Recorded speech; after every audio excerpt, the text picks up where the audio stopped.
नमस्कार साथियों।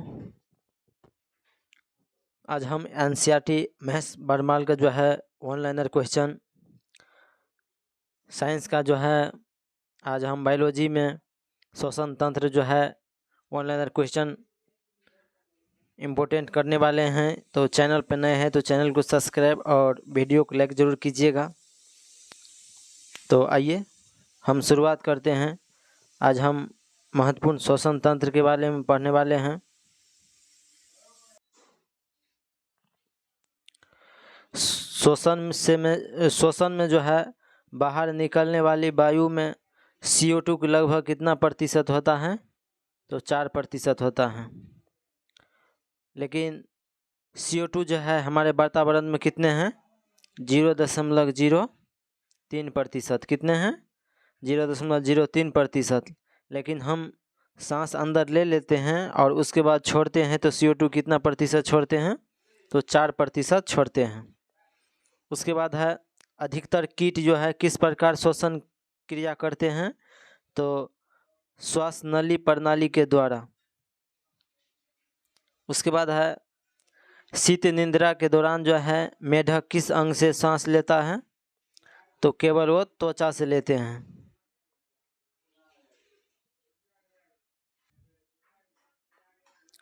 उसके बाद है यातायात पुलिस शराब के नशे वाले व्यक्ति के जो है श्वास जांच में जो है किस गैस के मिश्रण का प्रयोग करते हैं?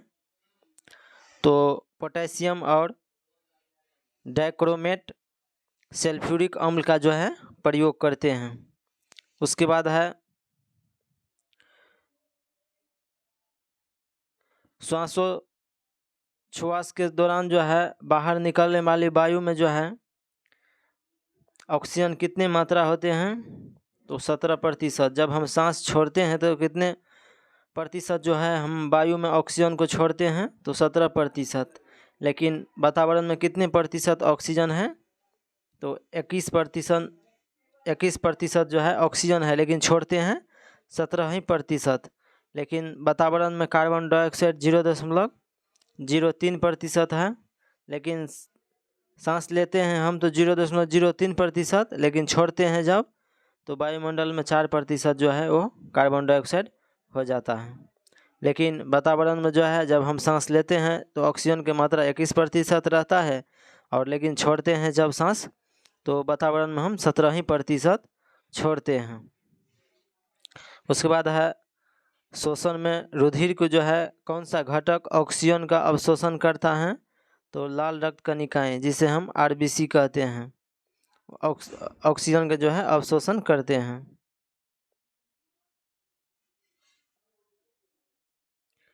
उसके बाद है अवायवीय श्वसन में जो है पेशी कोशिकाएं ग्लूकोज में किसमें जो है परिवर्तित होकर ऊर्जा उत्पादित करता है?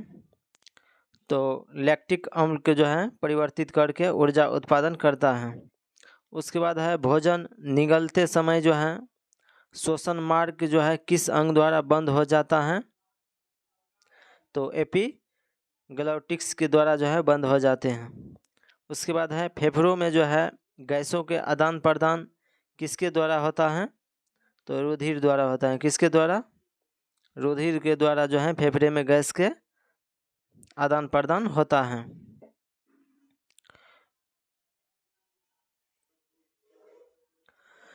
उसके बाद है क्रेब्स चक्र की जो है क्रिया किस कोशिकांग में संपन्न होती है? तो माइटोकॉन्ड्रिया में। किस में संपन्न होते हैं क्रेब्स चक्र की क्रिया? माइटोकॉन्ड्रिया में। उसके बाद है ऑक्सीशोषण की क्रिया जो है कोशिका के किस भाग में संपन्न होते हैं? तो कोशिका के द्रव एवं माइटोकॉन्ड्रिया में जो है संपन्न होते हैं ऑक्सीशोषण। उसके बाद है ग्लाइकोलिसिस क्रिया को जो है ऑक्सीजन तथा ग्लाइकोलिसिस क्रिया को जो है ऑक्सी तथा अनॉक्सी शोषण का जो है समान चरण माना जाता है।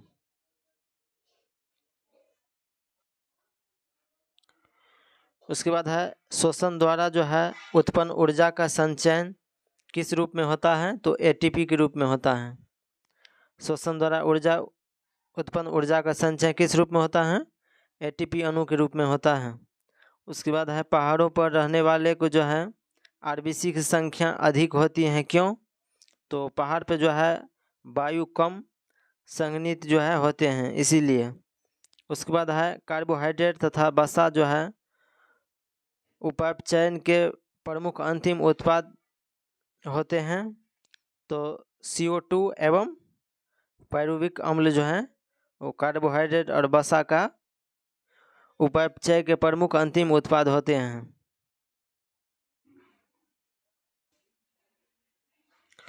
उसके बाद है अवायवीय शोषण में जो है कौन सी क्रिया होती हैं? तो ग्लाइकोलाइसिस प्रक्रिया जो है अवायवीय शोषण में होते हैं। उसके बाद है मानव में शोषण दर जो है प्रति मिनट लगभग कितने बार होते हैं? तो 12 से जो है 15 बार होते हैं। मानव में शोषण दर प्रति 1 मिनट में 12 से 15 बार होते हैं। उसके बाद है ग्लाइकोलिसिस में जो है अंत में ग्लूकोज पायरुविक अम्ल में परिवर्तित हो जाता है। ग्लाइकोलिसिस के एंजाइम कहाँ पाए जाते हैं? तो ये एंजाइम जो है कोशिका द्रव में जो है पाए जाते हैं। उसके बाद है किस कारण से जो है ऊतक में ऑक्सीहीमोग्लोबिन से जो है ऑक्सीजन निकलकर ऊतक द्रव में जाते हैं?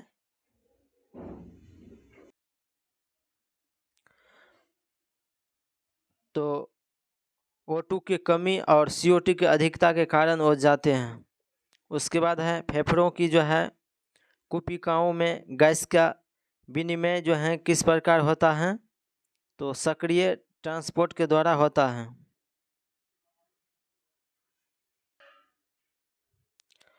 उसके बाद है मानव शरीर में जो है श्वसन केंद्र कहाँ स्थित होता है? तो मेडुला ऑब्लोगेंटा तथा पोन्स में जो है मानव शरीर के श्वसन केंद्र स्थित होते हैं। उसके बाद है फेफड़ों के जो है ऊपर का आवरण किसका बना होता है?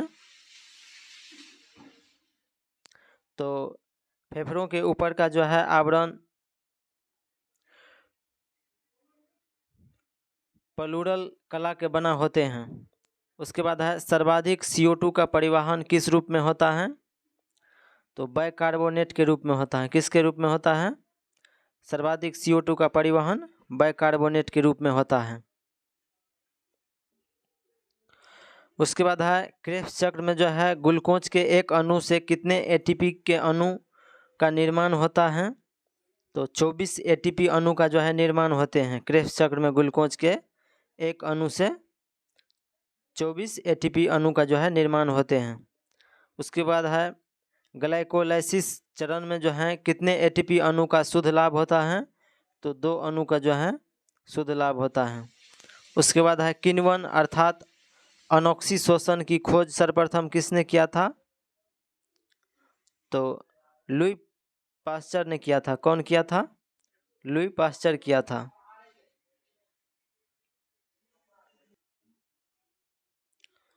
उसके बाद है फेफड़ों तक जो है अशुद्ध रक्त किसके द्वारा जो है पहुंचता है? तो फुसफुस धमनी के द्वारा पहुंचता है। उसके बाद है फेफड़े द्वारा जो है शुद्ध किया गया रक्त का जो है बाएं अलिंद में किसके द्वारा पहुंचाया जाता है? तो फुसफुस शिरा के द्वारा पहुंचाए जाते हैं।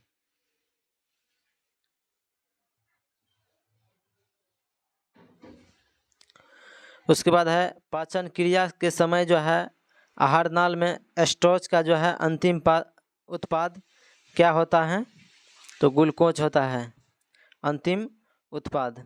उसके बाद है कौड़ या मछली के यकृत तेल में जो है कौन सा विटामिन प्रचुर मात्रा में पाया जाता है? तो विटामिन A जो है वो प्रचुर मात्रा में पाए जाते हैं मछली के लीवर के तेल में।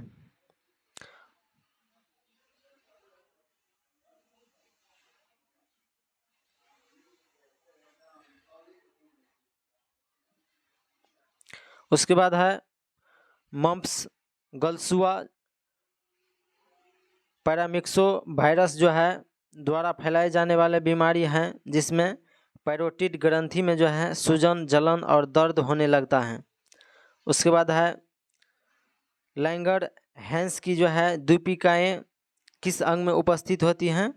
तो अग्न्याशय में उपस्थित होते हैं। उसके बाद है मानव शरीर में जो है किस एक अंग में जो है हार्मोन के साथ साथ पाचन एंजाइम का भी स्रावन होता है? तो अग्न्याशय में। किस में होता है? अग्न्याशय में जो है मानव शरीर में हार्मोन के साथ साथ पाचन एंजाइम का भी स्रावन होता है। उसके बाद है जठर ग्रंथियां जो है किस अंग में पाई जाती हैं? तो आमाशय में पाए जाते हैं जठर ग्रंथियां। उसके बाद है यकृत द्वारा जो है किस प्रोटीन का संश्लेषण और संग्रहण जो है किया जाता है? तो फाइब्रिनोजेन एवं प्रोथ्रोम्बिन का जो है संश्लेषण और संग्रहण किया जाता है। उसके बाद है यकृत में उपस्थिति कौन सा पदार्थ जो है मानव शरीर में रक्त को जमने से रोकता है?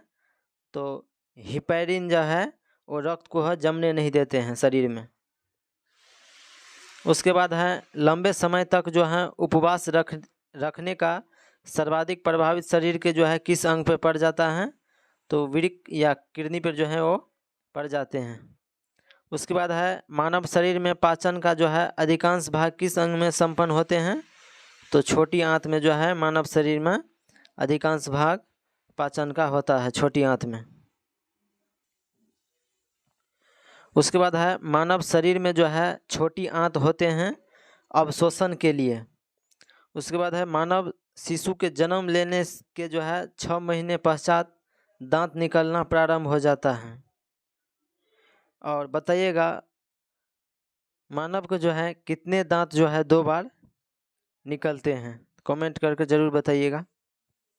उसके बाद है किस अंग के द्वारा जो है रक्त से यूरिया पृथक किया जाता है? तो किडनी द्वारा किया जाता है। किसके द्वारा किया जाता है? रक्त से यूरिया को अलग किडनी के द्वारा किया जाता है। उसके बाद है इंसुलिन में जो है इंसुलिन में कौन सी धातु उपस्थित होते हैं? तो जस्ता उपस्थित होते हैं इंसुलिन में।